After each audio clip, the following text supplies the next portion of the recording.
ibabalik ko na naman yung aligasyon niya na nagmamadali si enforcer, iniwanan agad siya. Pangalawa, tinanong ko siya, nagmamadali siya. Oo daw. Tapos, wala akong makitang dahilan bakit hindi isinulat ang oras.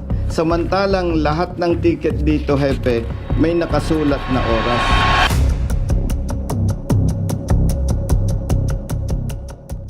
Opo. Kuya, ilaw ka na. Ano po barangay po?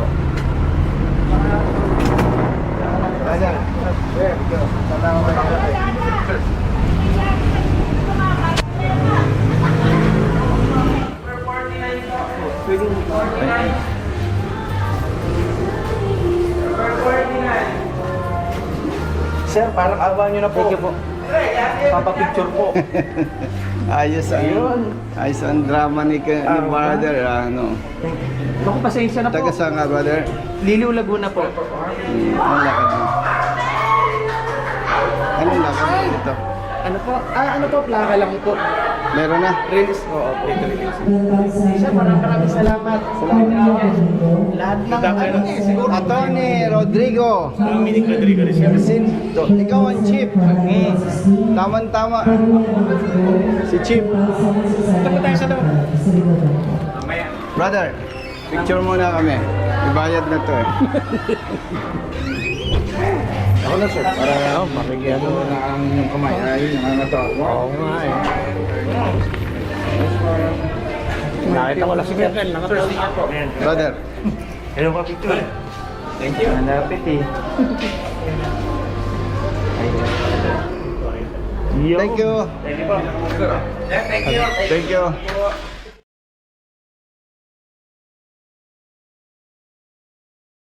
May tao ka bang Nandiyan siya. Oo po, nandiyan. With all due respect, pakitawag.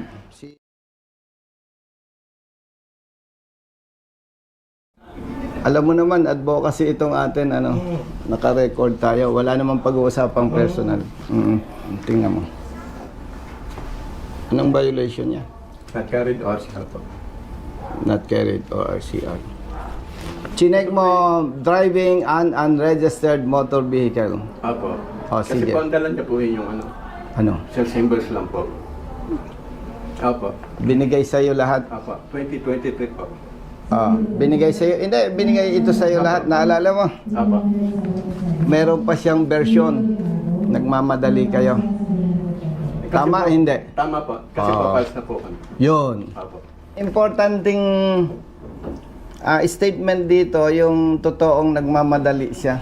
Apo. Itong, ang aligasyon ni Ryder, ito ibinigay sama-sama. Ipagpalagay na totoo ang sinasabi mo at nagsisinungaling ang Ryder.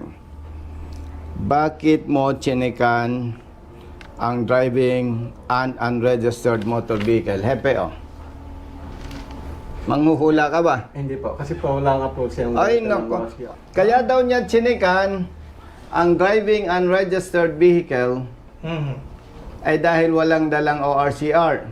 Oo. Talaga naman po dapat i-checkan kung wala pong dalang Mali. Hindi po yun ang presumption. Pag walang dalang ORCR, hindi po rehistrado isang sasakyan. Mali. Presumption po kasi yan. Isinulat niya, not carried ORCR. Saan po? Yan. Ang baba po. Kung ako enforcer, bakit ko sasabing unregistered? Hindi ko pa nga alam eh.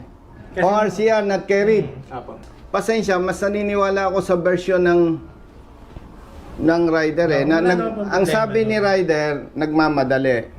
Hepe, tinanong ko sa enforcer mo, nagmamadali. Ngayon, doon sa version Hepe ni rider, sama-sama itong binigay, nagmamadali ang enforcer. Ang Kahit pagkasabi, pagka-ticket, Bigyan ko muna kayo. Opo. ibinigay na sa'yo. Opo. Oh. Tinanong ko, nagmamadali kayo. Oo daw. O tama ang version ni rider. Apo. Magkakasama daw ito. Hindi ko lang po sure talaga at the time kung dala na niyang ORCR. O sige. Kasi po, sabi ko nga, unang-una, kung mapapansin nyo, hindi naman naka-staple eh. Oh, para bang... Oh, yan So, ha. assumption hindi yun ko na- sa'yo? Hindi naman po, wala po akong ginagalaw, ha? Magkahiwalay naman po yan. So, kahit paano ko pumakasyon na sama-sama yan, unang-una. Kung siya, di ba? Okay. Tingnan mo nga kung rehistrado o hindi. Oo nga po. Ito po, hindi niya po dala-dala. Hindi, ito pinapakita ko tanong sa'yo. niya, sagutin mo lang yun. Naka-reso po siya galing 3 years po. Project, tinanong kita kung magkasama ito, sabi mo magkasama. Opo, nakatupi sir. Ito sir oh. Kailan ka nag-picture niyan? Yun din pong araw na yun kasi ito sir yan oh. Ayan po yung ano. Yung Ano, oras. Yan. tingnan mo ano. Anong oras ka nag-picture? Ayan, sir. Kaya na rin po tumingin. Anong oras ka Alas 7 nag-picture? po. 7:24 po yan. Anong oras ka nahuli? Nandito po. Saan? Ito po. Ay, hindi ko nalagyan po. Di ba dapat may nakalagay Opo, na meron oras po. to? Hepe, Oh, hindi na lagyan ng oras.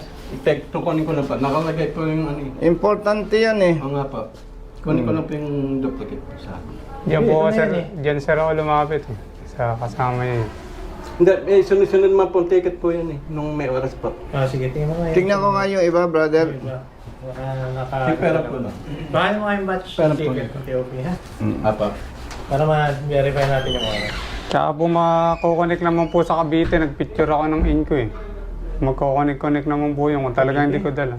Oo, papunta po Medyo ako. malayo na yun. Hindi, papunta ka Hindi, Cavite. kasi may Hindi, timestamp ibig na sabihin kami. dala niya ito. Magkasama. Ang aligasyon niya, Hepe, magkakasama ito. Ah, check na rin.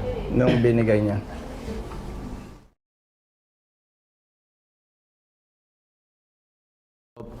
Paniwala ako doon sa sinasabi niya, around 7:30. Kasi yung nasa ilalim niya, Hepe, 7:30. Ito ang ticket niya. Patingin mo ang cellphone mo. Na nung nakipag-coordinate ka sa opisina. Tumawag ka ba sa opisina? Nakalipat na po kami niya nung ano. Chief. Tumawag ka? Kalawan. Siyempre. 7:30. Aha. Nasa Ay, Kalawan Kalawan po. na ho to eh. Kung mapapansin nyo, Kalawan na yung next na huli kaya 7:30 na. Hindi, sinasabi. Anong oras? Pati na anong oras? Ito po, hinahanap ko lang bro, Jerry. Sir, Nag-change location nasa yung sila. picture niyo. Pero Gano'ng... hindi nga mapag-picture ang mamadali kayo. Hindi po, yung pinicturean niyo po Yun sa inyo. Sir, wala akong picture. Sir, ito mga picture ko. Yung- Hindi, yung ito. tawag mo sa office. Kailangan tumawag nung pagkahuli din. Yung nakapuro po ako nung dala. Makalayo-layo po ayun, sir. Sige, hindi, yung oras na tumawag ka, sige. Anong...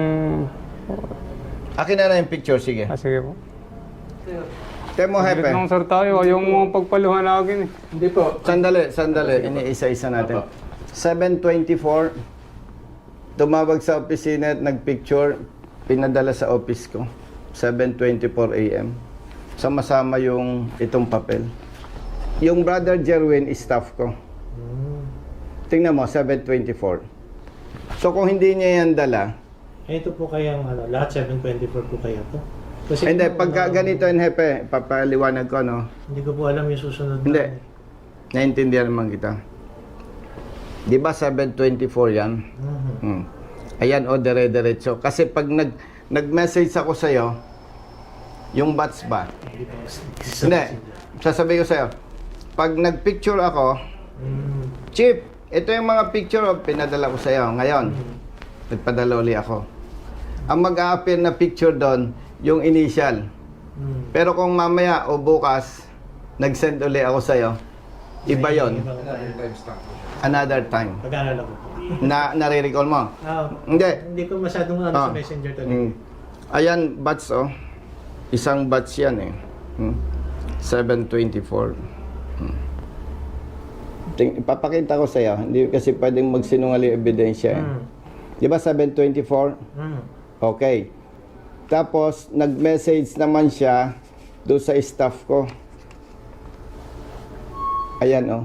Sir, anong oras open ng office mo? Yan oh, 8. Ah. So, siya ay nahuli dito sa area mo.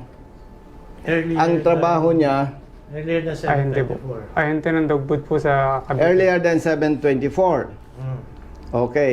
Kasi nag-send. Kasi yung sinundan niyang ticket, ay Chief. Kalawan Laguna na po. hindi, yung sinundan, yung nauna. Yung nauna ay kasi 7:30 nasa Kalawan Ah. sila eh. Ma-analyze mo eh. 6. 6:45. Okay. So, pwede natin sabihin Medyo alas 7. mahaba ang oras na hanggang 7. Hindi, ibig sabihin, pwede mong sabihin alas 7 siya nahuli. Ah, po. Tama? Pwede. Ah. In between. In between. 6:45 and Mga around 7. 7. Mga 7. Depende po kung ano oras Hindi, na kaya nga. nakasend kaagad. Mm. Hanggang time na yan. Okay. Hanggang sa time na nakasend Nawala. sa inyo. So, naipakita ko naman sa'yo, Mhm. yung aligasyon niyang around 7, Mhm. 6:45 yung sinundan, di ba? Mhm. O yung 15 minutes gap, hindi na masyadong issue yun tama ba? Mga alas 7 na yun. O sige, sabihin mo 6:45. Tapos nag-send siya ng message sa tao ko, nagtatanong Mhm.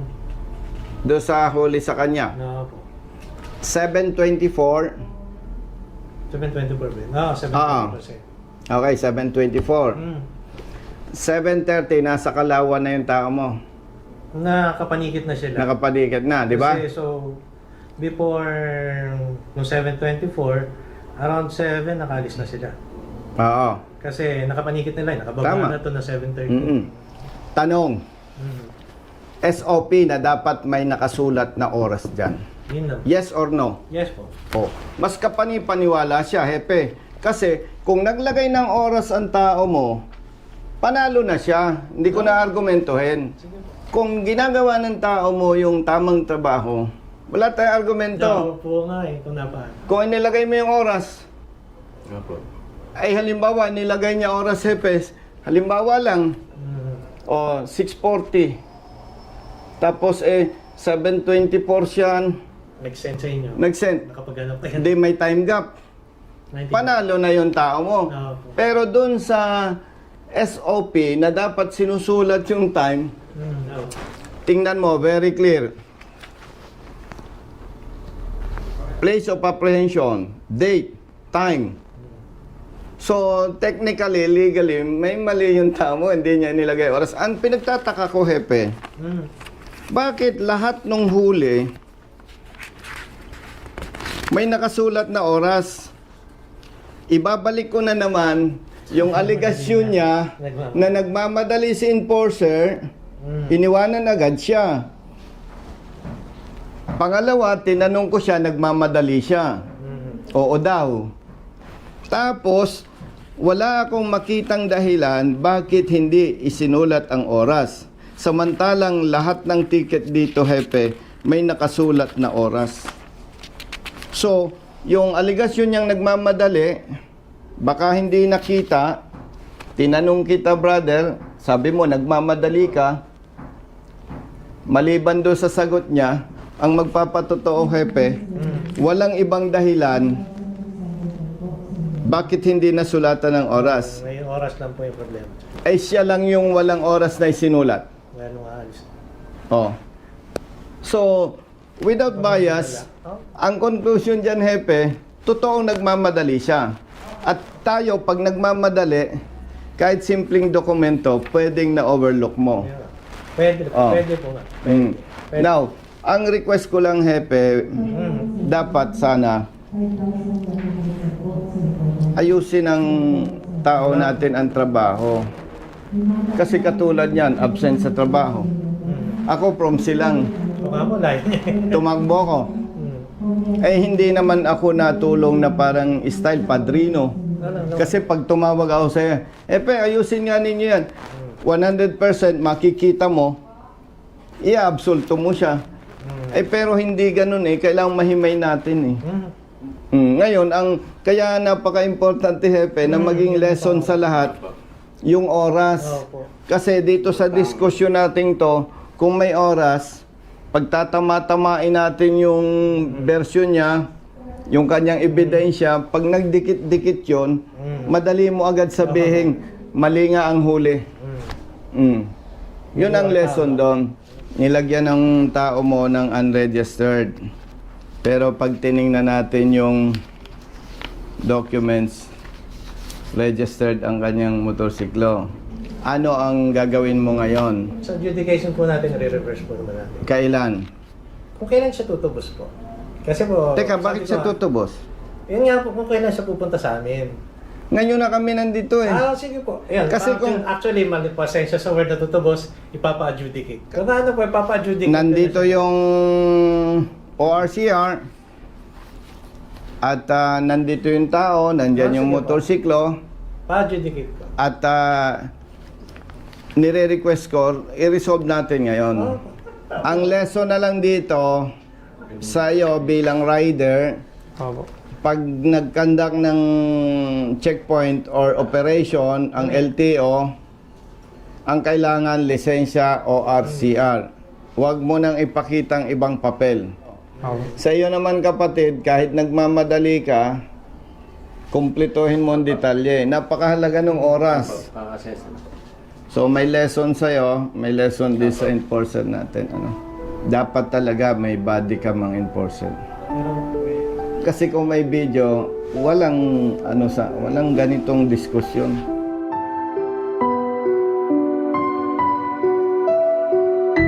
Paano? Bahala ka na dyan. Oo, ako na bahala. Iwanan ko na to. Salamat. Para may aral pare-pareho. Alam mo na yung aral sa'yo. Kita mo na, bahala si Epe. Palis na to eh. Paalis niya. Oh, brother. Di ka nag-iisa, basta nasa tama may kakampi ka. Nandiyan si Colonel Busita, nandiyan si Colonel Busita. Huwag ka nang mangamba, di ka nag-iisa, basta nasa tama may kakampi ka. Nandiyan si Colonel Busita, nandiyan si Colonel Busita. Bilad sa init, minsa'y basa din ng ulan. Pawis na gumuguhit sa mismo ring katawan. Kadalasang sumisingit, pagod nararamdaman. Ngunit diretso sa pagpihit, kumalaman ng tiyan. Bawat daan ng masikip, pinipilit malusutan. Marating lang ang lugar na dapat kong puntahan.